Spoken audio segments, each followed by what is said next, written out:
Praise the Lord. Hallelujah. Hallelujah. Hallelujah. திரு இருதய ஆண்டவரே, திருப்பாதம் தேடி வந்தோ, எங்கள் குடும்பத்தின் துணையாளரே, எம் வாழ்வின் வழிகாட்டியே. திரு இருதய ஆண்டவரே, திருப்பாதம் தேடி வந்தோ, எங்கள் குடும்பத்தின் துணையாளரே, எம் வாழ்வின் வழிகாட்டியே. இயேசு கிறிஸ்துவில் அன்புக்குரிய சகோதர சகோதரிகளை, அவருடைய திருத்தலத்தை திருப்பாதத்தை தேடி வந்திருக்கின்ற நம் ஒவ்வொருவரையும் கடவுள் பெயரி சொல்லி அழைத்து வந்திருக்கிறார். அவர் பெயரி சொல்லி இன்று அழைத்ததனால்தான் நாம் இங்கே இருக்கின்றோம். எல்லோரையும் அல்ல, தன்னுடைய இதயத்துக்கு நெருக்கமானவர்களை, இன்றைக்கு அவர் அன்பு செய்தவர்களை பெயரி சொல்லி அழைத்து வந்திருக்கிறார். எனவே நாம் இந்த ஆலயத்தில் இருக்கின்றோம். Praise the lord. Hallelujah, hallelujah, hallelujah. Mahatma Gandhi விடுதலை போராட்டத்துக்காக தன்னுடைய வாழ்நாள் முழுவதையும் அர்ப்பணித்தவர்.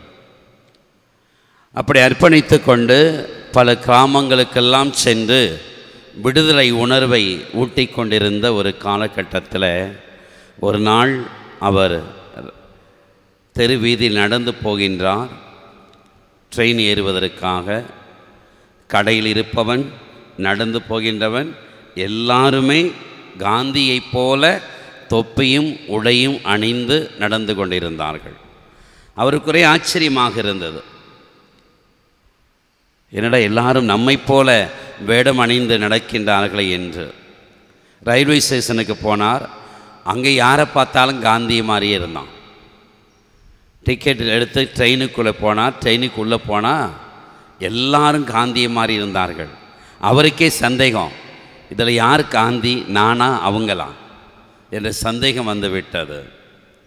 அப்படி சந்தேகப்பட்டு கொண்டு இருக்கும்போது டிடிஆர் வந்து காந்திஜி நமஸ்தே அப்படின்னார்.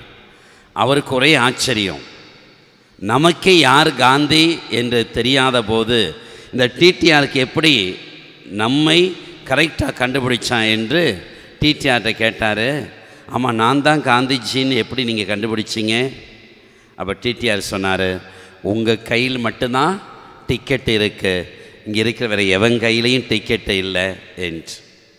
போலிகள் நிரம்பி இருக்கின்ற ஒரு காலகட்டத்தில் எது போலியானது எது உண்மை என்று தெரியாத ஒரு காலகட்டம். உண்மையை விட போலிகள் தான் இன்றைக்கு அதிகமாக உண்மையைப் போல காட்சி கொடுத்து கொண்டிருக்கின்ற ஒரு உலகத்தில் நாம் வாழ்ந்து கொண்டிருக்கின்றோம். இயேசு கிறிஸ்துவில் அன்புக்குரியவர்களே, இன்றைக்கு நற்செய்தி வாசகத்தில் ஆண்டவர் இயேசு அருமையாக சொல்லுகின்றார், வெளிவேடக்காரர்களே, போலியாக நடித்து கொண்டிருப்பவர்களே, நீங்கள் ஏன் உங்களுடைய குறைகளை கவனிப்பது கிடையாது? எதற்காக மற்றவருடைய குறைகளை பார்த்து குறை சொல்லி கொண்டே இருக்கின்றீர்கள்? அதல்ல கிறிஸ்தவம், அதல்ல ஆன்மீகம். பிறருடைய குறைகளை சுட்டி காட்டுவதல்ல ஆன்மீகம், பிறருடைய தவறுகளை சுட்டி காட்டுவதல்ல ஆன்மீகம். மாறாக நாம் நம்மையே விலையிருத்த வேண்டிய ஒரு காலகட்டம். நான் என்னிலைக்கு திரும்பி பார்க்க வேண்டிய ஒரு காலகட்டத்தில் நாம் வாழ வேண்டும். அதுதான் உண்மையான ஆன்மீகம். நான் எப்படி இருக்கின்றேன்? இந்த திருதை ஆண்டவருக்கு முன்பாக வந்திருக்கின்ற நாம், ஜெபிக்க வந்திருக்கின்ற நான், பல தேவைகளுக்காக ஜெபிக்க வந்திருக்கின்ற நான் எப்படி இருக்கின்றேன்?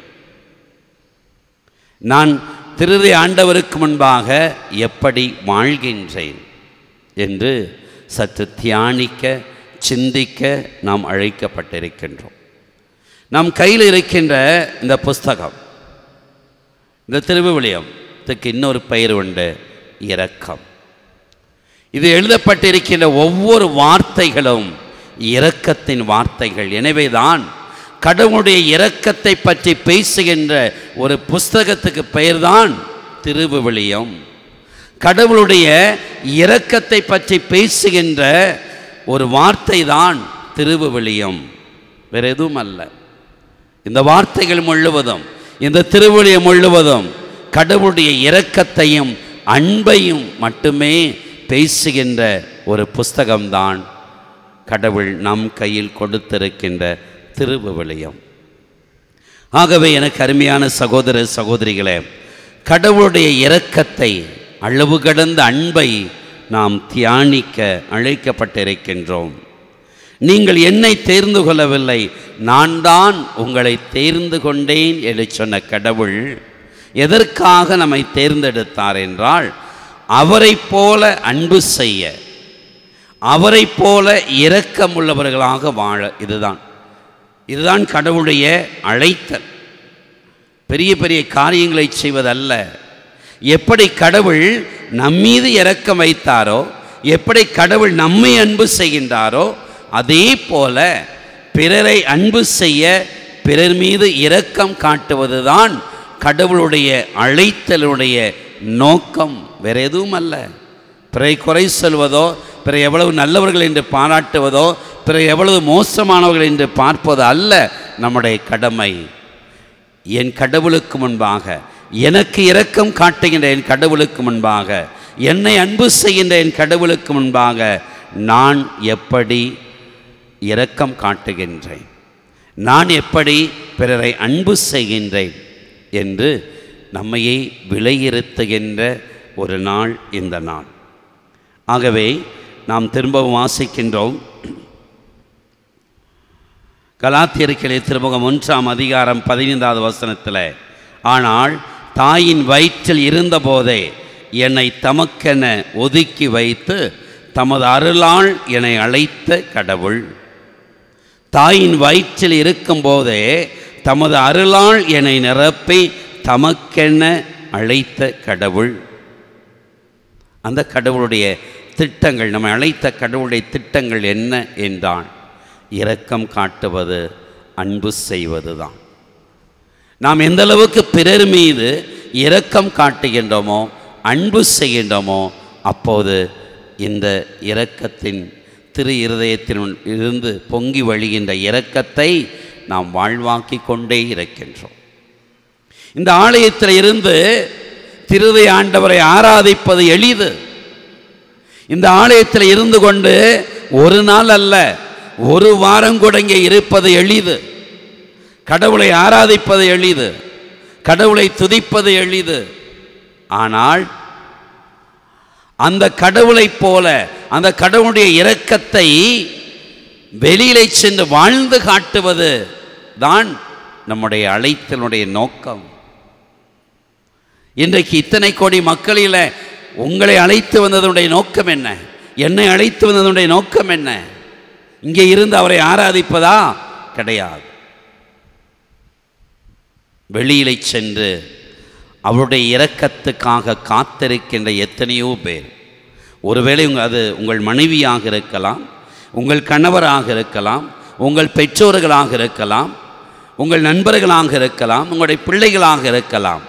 யாராக இருந்தாலும் சரி, உங்களுடைய இரக்கத்துக்காக காத்து கிடக்கின்ற எத்தனையோ மக்கள் வெளியில் இருக்கின்ற போது அவருடைய இரக்கத்தை பெற்று செல்லுகின்ற நாம் அந்த இரக்கத்தை, அந்த அன்பை பிறரோடு பகிர்ந்து வாழ்வதுதான் திருதய ஆண்டவருக்கு நாம் செலுத்தக்கூடிய மகிமையும் ஆராதனையும் என்பதை உணர்ந்து வாழ நாம் அழைக்கப்பட்டிருக்கின்றோம்.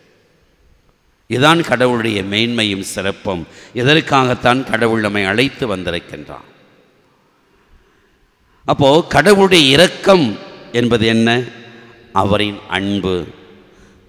கடவுள் ஏதேன் தோட்டத்தில் ஆதாமையும் ஏவாளையும் படைத்து அவர்களுக்கு கடவுள் கொடுத்தது தன்னுடைய இதயத்தை அவர்களுக்கு கொடுத்தான்.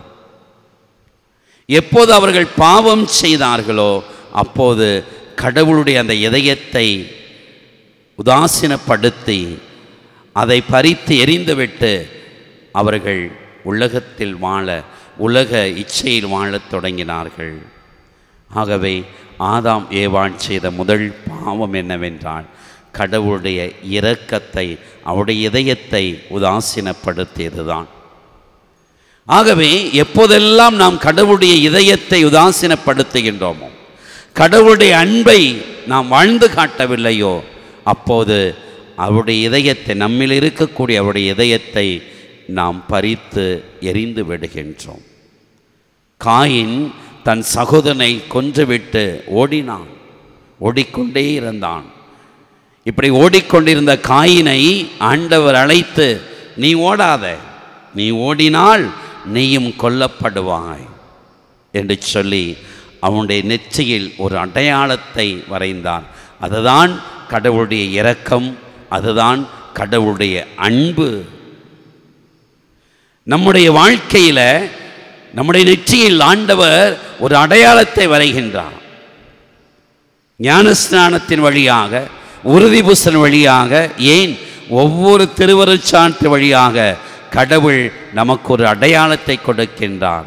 அந்த அடையாளம்தான் கடவுளுடைய இரக்கம், அந்த அடையாளம்தான் கடவுளுடைய அன்பு. இதை எப்போது நாம் வாழ்ந்து காட்டப் போகின்றோம்? குடும்பத்தில் உள்ளவர்களோடு, நம்முடைய சமுதாயத்தில் உள்ளவர்களோடு, நாம் வேலை செய்கின்ற இடங்களில் இருக்கின்றவர்களோடு இந்த கடவுளுடைய அன்பையும் இரக்கத்தையும் நாம் வாழ்ந்து காட்டினோம் என்றால் திருஹிருதய ஆண்டவரை நாம் மகிமைப்படுத்தி கொண்டே இருக்கின்றோம். திருஹிருதய ஆண்டவர் இயேசு இந்த இடத்தில் மட்டுமல்ல, நம்முடைய குடும்பங்களில், நம்முடைய பணித்தலங்களில், நாம் வாழ்கின்ற சமுதாயத்தில் அந்த திருஹிருதய ஆண்டவர் வாழ்ந்து கொண்டே இருக்கின்றார். அவருடைய இருதயம் துடித்து கொண்டே இருக்கின்றது. திருஹிருதய ஆண்டவருடைய இதயம் நமக்காக துடித்து கொண்டே இருக்கின்ற ஒரு இதயம். ஆகவே அன்புக்குரிய சகோதர சகோதரிகளே, கடவுள் நம்மை படைத்த போது அவருடைய இரக்கத்தை, இதயத்தை நமக்குள் வைத்தார்.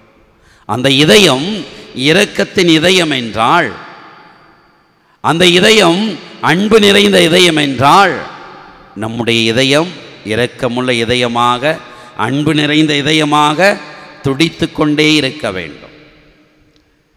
என்னுடைய இதயம் துடிக்கவில்லை என்றால் என்னுடைய இதயத்தில் இருக்க வேண்டிய அவருடைய இரக்கம் இல்லை என்பதுதான் அதனுடைய அர்த்தம்.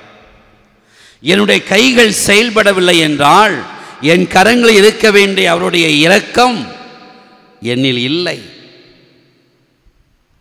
என் கால்களில் இதயம் இரக்கம் இல்லை என்றால் அதனுடைய அர்த்தம் என்ன? அவருடைய இரக்கம் என்னுடைய கால்களில் இல்லை என்பதுதான் அர்த்தம். ஆகவே என்னுடைய தலை முதல் உள்ளங்கால் வரை இந்த உறுப்புகள் இயங்க வேண்டும் என்றால் அவருடைய இரக்கம் என்னில் இருந்து கொண்டே இருக்க வேண்டும். எப்போது அவருடைய இரக்கம் என்னில் இல்லையோ, எந்த உறுப்பில் அவருடைய இரக்கம் இல்லையோ அந்த உறுப்பு செயல்படாது. அதில் குறைகள் இருக்கிறது என்பதுதான் அதனுடைய அர்த்தம். ஒரு பள்ளிக்கூடத்தில் ஒரு ஆசிரியர் மாணவர்களை பார்த்து கேட்டான், என்னுடைய 2 கண்களில் ஒரு கண் டூப்ளிகேட், அதாவது வெறும் கிளாஸ் வைக்கப்பட்டிருக்கின்றது, அது உண்மையான கண்கள் அல்ல, அது எந்த கண்கள் என்று யாராவது சொல்ல முடியுமா என்று மாணவர்களிடத்தில் கேட்டார். ஒரு மாணவன் அருமையாக எழுந்து சொன்னான், அந்த டூப்ளிகேட்டு கிளாஸ் உள்ள கண் இடது பக்கத்து கண் என்று சொன்னான். அவருக்குரிய ஆச்சரியம், எப்படி ஒன்றால் சொல்ல முடிந்தது கேட்டபோது அந்த மாணவன் சொன்னான், அந்த கண்ணில் தான் கொஞ்சம் இரக்கம் இருக்குது, உண்மையான கண்ணில் இரக்கம் இல்லை, அந்த டூப்ளிகேட்டு கண்ணில் தான் கொஞ்சம் இரக்கம் இருக்குது, ஈரம் இருக்கின்றது என்று அந்த மாணவன் சொன்னான். அன்புக்குரியவர்களே, இன்றைக்கு நம்முடைய ஒவ்வொரு உறுப்புகளிலும் கடவுளுடைய இரக்கம், அவருடைய இதயம் துடித்து கொண்டே இருக்க வேண்டும். அவருடைய இதயம் நம்முடைய இதயத்தில் துடிக்கின்ற போதுதான் அது சரியாக இயங்கும்.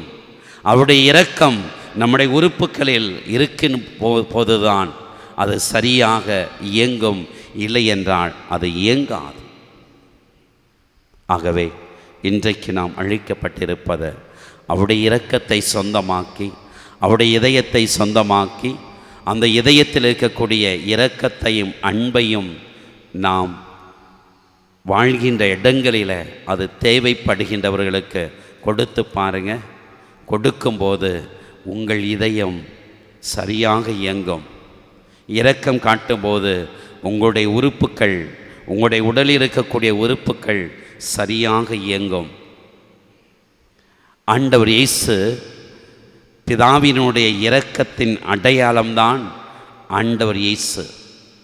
ஆண்டவர் இயேசுடைய இரக்கத்தின் அடையாளம்தான் அவருடைய இதயம். இந்த இதயம் நமக்காக துடித்தது, நமக்காக துடிக்கின்ற ஒரு இதயம். இந்த இதயத்தை தான் மனிதர்கள் குத்தி குத்தி குத்தி சிலுவையில் அறைந்தார்கள். இறுதியாக அந்த இதயத்தில் ஏதாவது இருக்கின்றதா என்று ஒரு மனிதன் ஊடுருவி குத்தினான். குத்திய போது ஆண்டவர் இயேசு சொன்னார், இருக்கின்றது. உனக்காக நான் ஒரு துளி இரத்தத்தையும் தண்ணீரையும் வைத்திருக்கின்றேன் என்று அந்த மனிதனுக்கும் தன்னை ஊடுருவி குத்தியவனுக்கும் இரக்கம் காட்டிய துடித்த ஒரு இதயம்தான் நம் ஆண்டவர் இயேசுடைய இதயம். ஆகவே அன்புக்குரிய சகோதர சகோதரிகளே, அந்த இதயத்தை வணங்குவதல்ல நம்முடைய நோக்கம், அந்த இதயத்துக்கு முன்பாக இருந்து ஆராதிப்பதல்ல நம்முடைய நோக்கம், அவருடைய அழைத்தலுடைய நோக்கம். மாறாக அவர் எப்படி இரக்கம் காட்டினாரோ, அவர் எப்படி நம்மை அன்பு செய்கின்றாரோ, அதே போல ஒருவருக்கு இரக்கம் காட்டுகின்ற மக்களாக, ஒருவரை அன்பு செய்கின்ற மக்களாக வாழ நாம் அழைக்கப்பட்டிருக்கின்றோம். அப்படி வாழ்ந்து காட்டும்போது திரு இருதய ஆண்டவரை நாம் பெருமைப்படுத்துகின்றோம், அவரை வாழ்வாக்கி கொண்டே இருக்கின்றோம் என்பதில் எந்த விதமான சந்தேகமும் கிடையாது. அந்த இயேசு, அந்த திரு இருதய அன்பிலிருந்து பொங்கி வழிகின்ற அந்த இரக்கமும் அந்த அன்பும் தான் ஒவ்வொரு திருப்பலியிலும் திவ்ய நற்கருணையாக நமக்கு வெளிப்பட்டு கொண்டே இருக்கின்றது. அந்த திவ்ய நற்கருணையை நாம் வாங்குகின்ற பொழுது there is a transplantation. நம்முடைய இதய ஒரு அறுவை சிகிச்சை நடந்து கொண்டே இருக்கின்றது. என்னுடைய இதயம் இயேசுடைய இதயமாக மாறுகின்றது. நம் ஆண்டவர் இயேசுவுக்கு இதைவிட தன்னை சிறுமைப்படுத்தவே முடியாது.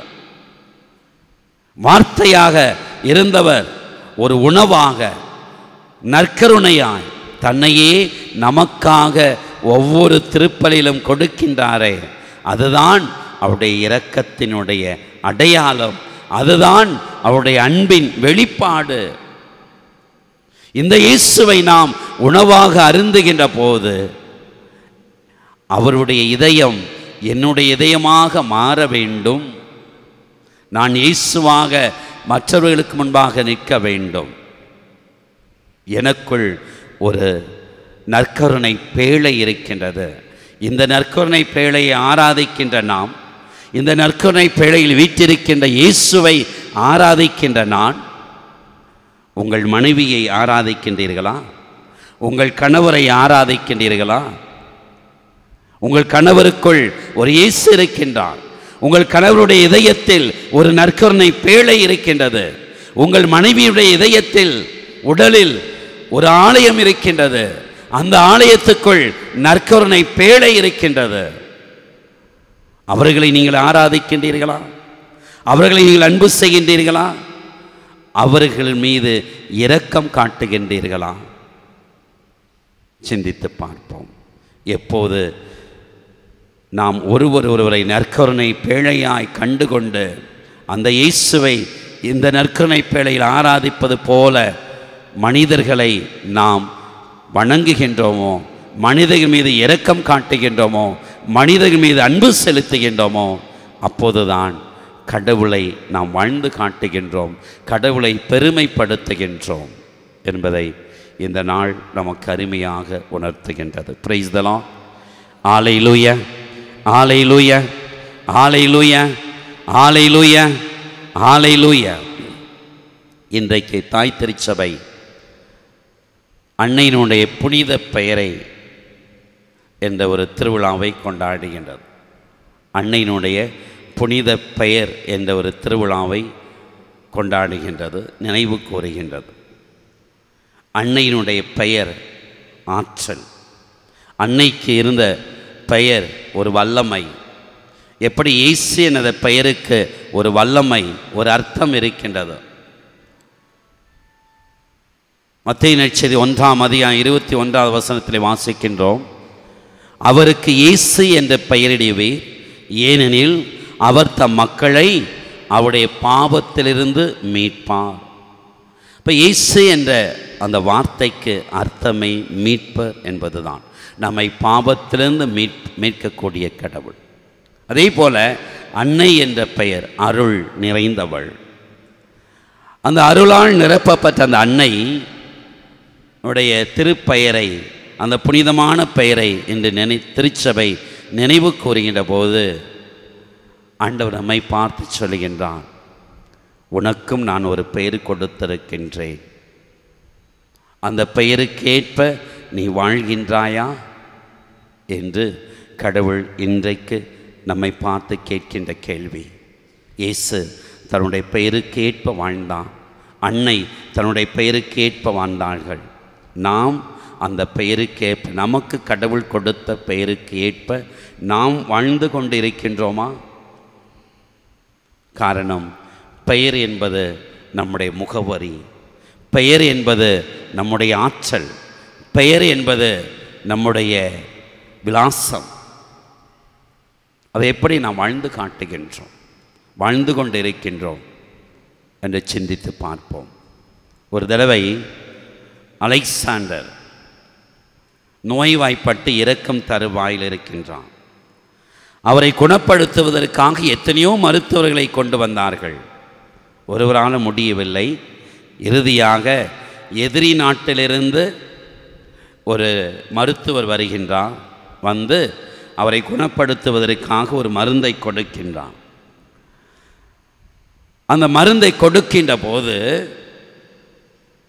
அவருக்கு ஒரு பேப்பர் வருகின்றது, ஒரு கடிதம் வருகின்றது. அந்த கடிதத்தை பார்க்கின்றார். அதிலே இப்படியாக எழுதியிருந்தது, இந்த மருந்தை கொண்டு வந்திருக்கின்ற மருத்துவர் நம்முடைய எதிரி நாட்டு மருத்துவர், அதில் விஷம் வைத்திருக்கின்றார். ஆகவே அந்த மருந்தை உண்ணாதீர்கள் என்று அந்த கடிதத்தில் எழுதியிருந்தது. அந்த கடிதத்தை வாசித்துவிட்டு அந்த மருந்தை எடுத்து அலெக்சாண்டர் சாப்பிடுகின்றான். சாப்பிடும்போது அந்த கடிதம் கீழே விழுந்து விடுகின்றது. அந்த எதிரி நாட்டு அந்த மருத்துவர் அதை பார்க்கின்றான். அதில் என்ன எழுதியிருக்கிறது என்று தெரிந்து அவன் நடுங்கி போய், தயவுச்செய்து என்னை மன்னித்து கொள்ளுங்கள், நான் அதில் விஷம் கலக்கவே இல்லை, உண்மையிலேயே சொல்லுகின்றேன், நான் அது விஷம் கலக்கவே இல்லை என்று அவன் நடுங்குகின்ற குரலிலே சொன்னான். அப்போது அலெக்சாண்டர் சொன்னார், நான் உள்ளே வந்தபோது உன்னுடைய பெயர் என்ன என்று கேட்டேன். நீ பிலிப்பு என்று சொன்னாய். அது என் தந்தையினுடைய பெயர். என் தந்தையினுடைய பெயரை வைத்திருக்கின்ற ஒரு நபருக்கும், ஒரு மனிதனுக்கும் எனக்கு தீமை செய்துவிடவே முடியாது என்பது எனக்கு தெரியும். எனவேதான் நான் அந்த கடிதத்தை வாசித்த பிறகும் நீர் கொடுத்த மருந்தை நான் சாப்பிட்டதற்கு காரணம் என்னவென்றால், உன்னுடைய பெயர், அது என்னுடைய தந்தையினுடைய பெயர். என் தந்தையினுடைய பெயரை வைத்திருக்கின்ற எந்த மனிதனும் எனக்கு எதிராக தீமை செய்துவிடவே முடியாது. ஆகவே நீ கவலைப்படாதே, நான் உன் மீது சந்தேகப்படவில்லை என்று அலெக்சாண்டர் சொன்னாராம். அன்புக்குரியவர்களே, இதுதான் ஒரு பெயருக்கு இருக்கக்கூடிய ஆற்றல் என்றால், என்னுடைய பெயருக்கு எப்பேற்பட்ட ஆற்றல் இருக்கின்றது, அந்த பெயருக்கேற்ப நான் வாழ்ந்து கொண்டு இருக்கின்றேனா என்று சிந்தித்து பார்த்து திருஹ்ருதய ஆண்டவருடைய இரக்கத்தையும் அன்பையும் சுவைத்து பார்க்கின்ற நாம், சுவைத்து பார்த்துவிட்டு நம்முடைய குடும்பங்களில், நாம் வாழ்கின்ற இடங்களில், பணித்தலங்களில் அந்த திருஹ்ருதய ஆண்டவருடைய இரக்கத்தையும் அன்பையும் நான் வாழ்ந்து காட்டி கொண்டிருக்கின்றேனா என்று சிந்தித்து பார்ப்போம். கண்களை மூடுவோம்.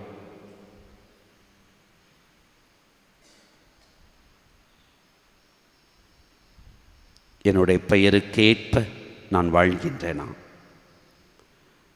கடவுளுடைய இரக்கத்தை ஒவ்வொரு நிமிடமும் நான் சுவைத்து கொண்டே இருக்கின்றேன். அவருடைய அன்பை நான் சுவைத்து கொண்டே இருக்கின்றேன். எனவேதான் என்னுடைய உடலில் இருக்கக்கூடிய ஒவ்வொரு உறுப்புகளும் அது செயலாற்றிக் கொண்டிருக்கின்றது. எப்போது கடவுளுடைய இரக்கம் என்னில் இல்லையோ என்னுடைய இதயம் செயல்படாது. எப்போது கடவுளுடைய இரக்கம் என் கரங்களில் இல்லையோ அப்போது என்னுடைய கரங்கள் செயல்படாது. எப்போது கடவுளுடைய இரக்கம் என் நாவில் இல்லையோ என் நாவு செயல்படாது. இவையெல்லாம் செயல்படுகின்றதென்றால் என் கடவுளுடைய இரக்கம் என்னில் இருக்கின்றது என்பதுதான் அதனுடைய அர்த்தம். அந்த இரக்கத்தை குடும்பத்தில் உள்ளவர்களோடு, கணவன் மனைவியோடும், மனைவி கணவனோடும், பிள்ளைகள் பெற்றோர்களோடும், பெற்றோர்கள் பிள்ளைகளோடும், பெரியவர்களோடும் பகிர்ந்து அந்த இரக்கத்தை வெளிப்படுத்தி வாழும்போது நம் குடும்பம் திருதை ஆண்டவருக்கேற்ற ஒரு ஆலயமாக, இல்லமாய் மாறுகின்றது என்பதை உணர்ந்து ஜெபிப்போம். தாய் போல தேற்றி, தந்தை போல ஆற்றி, தோள் மீது சுமந்திடும் என் இயேசையா. பாடுவோம். தாய் போல தேற்றி, தந்தை போல ஆற்றி, தோள் மீது சுமந்திடும் என் இயேசையா. உம்மை போல புரிந்து கொள்ள யாரும் இல்லையே, உம்மை போல அரவணைக்க யாரும் இல்லையே, உம்மை போல புரிந்து கொள்ள யாரும் இல்லையே, உம்மை போல அரவணைக்க யாரும் இல்லையே. நீர் போதும் என் வாழ்விலே ஏசையா, நீர் போதும் என் வாழ்விலே. சொல்லுவோம்.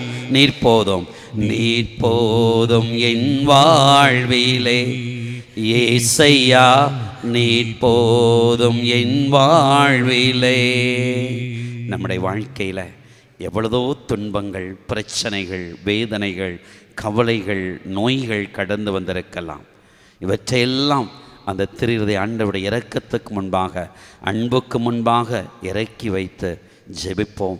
எப்பேற்பட்ட துன்பங்கள் வந்தாலும், மலை போல துன்பங்கள் வந்தாலும், நம் வாழ்வை சுகப்படுத்துகின்ற, குணப்படுத்தி நம்மை தேற்றுகின்ற ஒரு இதயம் என் ஆண்டவர் இயேசுடைய இதயம் என்பதை உணர்ந்து இந்த வரிகளை பாடுவோமா? மலை போல துன்பம் என்னை சூழும் போது அதை பனி போல உருகிட செய்பவரே. பாடுவோம். மலை போல துன்பம் என்னை சூழும் போது அதை பனி போல உருகிட செய்பவரே.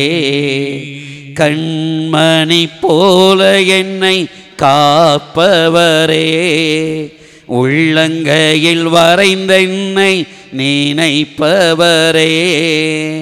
கண்மணி போல என்னை காப்பவரே, உள்ளங்கையில் வரைந்த என்னை நினைப்பவரே. நீர் போதும் என் வாழ்விலே ஏசையா, நீர் போதும் என் வாழ்விலே. பாடுவோம். நீர் போதும் என் வாழ்விலே ஏசையா, நீர் போதும் என் வாழ்வு. எல்லாரும் சேர்ந்து பாடுங்க. நீர் போதும் இயேசுவே. அப்பா, உம்முடைய தெய்வீக இரக்கத்தை, உம்முடைய அன்பை நாடி தேடி வந்திருக்கிற பிள்ளைகளை நிரப்பி அதே இரக்கத்தான், அதே அன்பினால் ஒருவர் மீது இரக்கம் காட்டி, ஒருவர் மீது அன்பு செலுத்தி உம்முடைய மக்களாக, உம்முடைய திருஇருதை அன்பை வெளிப்படுத்துகின்ற மக்களாக, வாழ்ந்து காட்டுகின்ற மக்களாக வாழ இயேசுவே, எதெல்லாம் உங்கள் வாழ்க்கையில தடையாக இருக்கின்றதோ அந்த தடைகள் எல்லாம் எடுத்து மாற்றேன், அந்த குறைகள் எல்லாம் எடுத்து மாற்றேன், அந்த நோய்கள் எல்லாம் எடுத்து மாற்றேன். நீர் இன்று உம்முடைய தெய்வீக ஆற்றலால் வல்லமையால் நிரப்ப வேண்டும்படியாய் எங்கள் திரு ஆண்டவர் இயேசுவே, உம்மை நோக்கி நாங்கள் இறைஞ்சி மன்றாடுகின்றோம். எங்கள் ஜெபம் கேளும் நல்ல பிதாவே. ஆமென், ஆமென், ஆமென்.